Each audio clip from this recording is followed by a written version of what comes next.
Hello everyone, welcome to this video. In this video, we will be talking about customized exceptions which is used in Java. So we have already talked about customized exceptions and we saw a very few an example using customized exception when we talked about the throw keyword.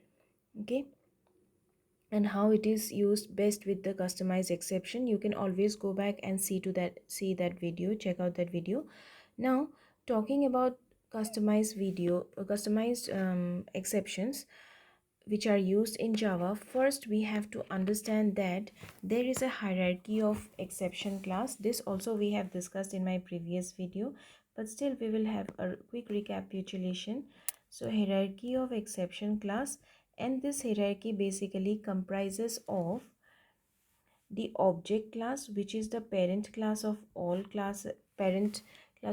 the exception all the classes, and then we have the throwable class. The throwable is the parent class of all the exception classes, and under this throwable class we have exceptions as well as errors. Exceptions and errors. Exceptions, on the other hand, can be categorized into compile time exception or checked exception, compile time exception or checked exception, and runtime exception or unchecked exceptions. So compile time always exception always gives a compile time error. However, runtime exceptions, they compile fine, but during runtime they generally gives us the error. Okay, so errors also comprises of this runtime exceptions. And when we are talking about compile time exception, as already mentioned, they are the checked exception. When we are talking about runtime exceptions, they are the unchecked exceptions. So there are several classes of exceptions, compile time exceptions, like class not found exception, no such method except found exception, SQL exception, interrupted exception, as well as remote exception. So all those are basically the compile time exceptions. When we are talking about runtime exceptions, we have arithmetic exception, class not found exception, null pointer exceptions, index out of bound exceptions, etc. So again, for errors also we have, like, errors are also runtime exceptions. So we have assertion error, linkage error, virtual or machine error. So all those things are basically the runtime exceptions. Now talking about the compile time exception, first of all we have to understand that both compile time exception and the runtime exception, they are basically a type of the exception class. That means the parent class is the exception. So if we want to consider a customized exception, or if we want to create a customized exception, we have to understand that it can either be a compile time exception or a checked exception, as well as a runtime exception or a unchecked exception. Okay, so if it is a compile time exception, it will extend the, or it will inherit the exception class. And if we want to create a runtime customized exception, then we will have to inherit the runtime exception class. So this is the primary difference between both of the exceptions in case of creating a customized exception in compile time, or a runtime exception in Java. Okay, so talking about the compile time exception first. So as already mentioned, let us take the same example where we are considering the voting rights of a person. If that person is greater than, the age of that person is greater than 18, then only that person is allowed to vote, otherwise he is not allowed to vote. So this we can represent using a simple program. Let us write down class, and I will create an exception which is voting exception. And let us first try to create a compile time exception or a checked exception. So if I'm using compile time exception or a checked exception, what I will have to do, I have to extend the exception class. Okay, under this, now what I'll try to do is I will try to create two constructors. Okay, one constructor is, let's say, voting exception is the name of the constructor. So voting exception, and here this is a non-parameterized constructor. And if we want to create a parameterized constructor, we have to create a parameter list to it, where let's say I have string s. So this we have already done, but again we are trying to do this. Okay, and within this, let's say I am using the, within both these constructors I will be using the super keyword. Okay, so here when I'm using a non-parameterized exception, this, the error or the exception description, we are writing it under the super keyword itself, so not allowed. All right, and if I'm using a parameterized constructor, then within the super keyword I will simply pass the parameter value, which would be actually taken from the main method. Okay, so next what will I do, we will create another class which is class vote, and within this we will have the main method public static void main string arguments. Okay, and here what will I try to write down, I will try to write down the main method definition. So here let us consider a instance variable as age. So let us consider this as 17. Now if a is less than 18, what it will I do, we will simply throw new, then the followed by the class of exception which we have just created. Okay, so we will simply throw that particular exception. All right, and whenever we are throwing this, since I'm not passing any parameter, it will by default consider the non-parameterized constructor, and using the super keyword this description would be passed on to JVM to, in order to take it forward with the default exception handler.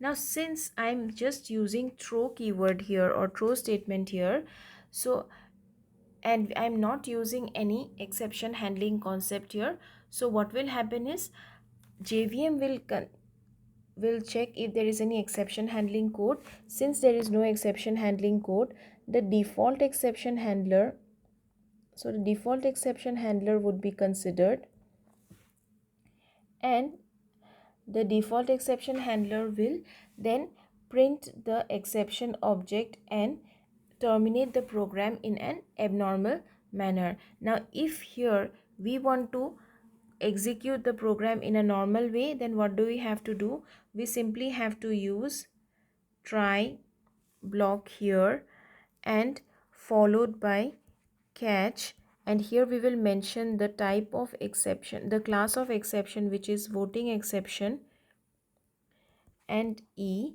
and here maybe we can write as print stack trace. Okay, and I will simply close the bracket here. So in order to handle this kind of objects or this kind of exceptions, we have to use the try and catch block. Okay, I'm simply using throw in order to create this object which needs to be passed to the JVM.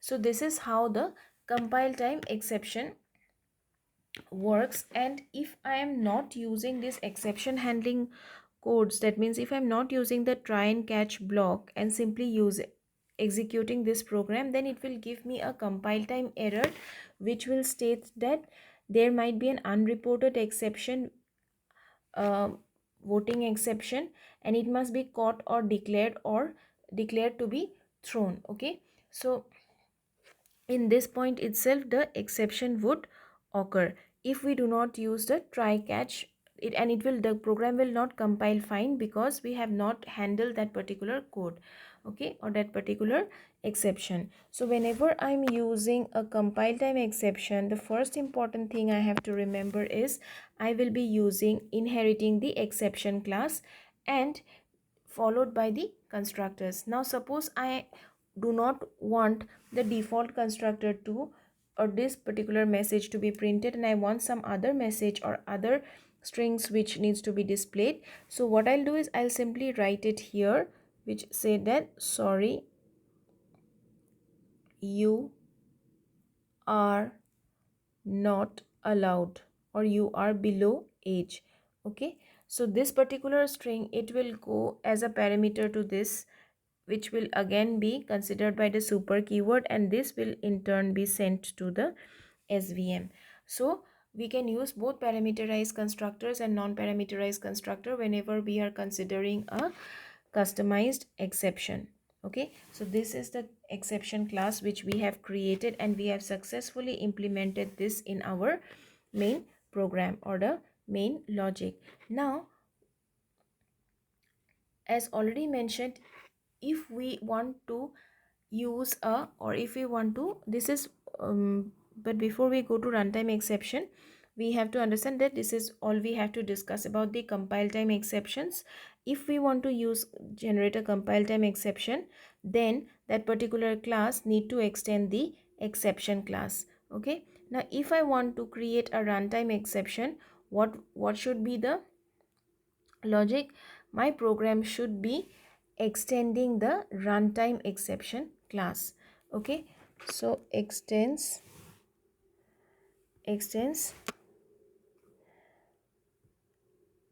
runtime exception. So this runtime exception will behave like the parent exception for the runtime exception, customized runtime exception which I want to create. So here also it will remain the same. Only the only concept here is that suppose I do not write this particular try and catch block here. Okay, so once this exception is occurred, okay, just one second. Yes, so once this exception is occurred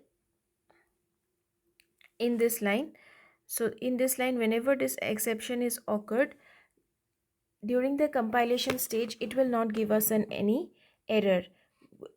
However, when we execute this program, what will happen is it will throw us an exception in this particular line.